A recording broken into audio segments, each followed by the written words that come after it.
When you go to a professional development session that's focused on technology, what are some problems that you face while you're there, or some things that you notice that might not work the best?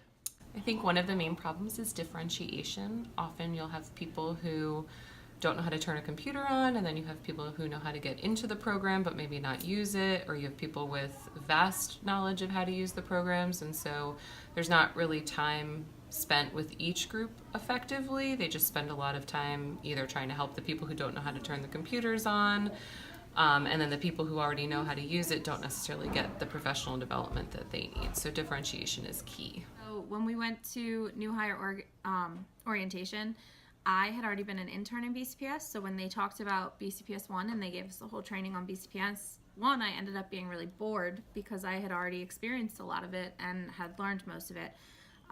I did end up helping some of the people around me, but at the same time it was very boring for me, and I feel like I missed out on a couple of hours that I could have learned something new.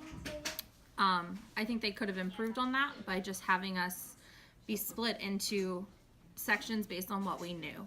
So people who were brand new to BCPS, who had never seen BCPS 1, and then people who had seen it could have been in a separate group, so we could have learned some deeper things as opposed to those surface level skills that they were teaching us. When I first started at Baltimore County last year, it was my 5th year in education, but it was my first year in the county. So I went to the same new teacher PD as other new teachers, although I had taught before. So I felt like lots of the stuff we learned I kind of already had a grasp on, and I felt like it should have been differentiated a little bit more.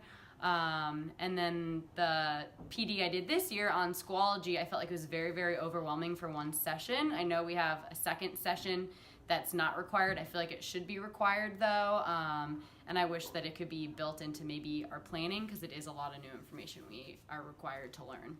So the Schoology training, just that initial meeting that we had, to me was pretty overwhelming because obviously it was a lot of new information that we haven't learned yet, but I'm looking forward to the PDs this week where hopefully things will be broken down kind of into smaller steps, and then I'll have a better understanding of it.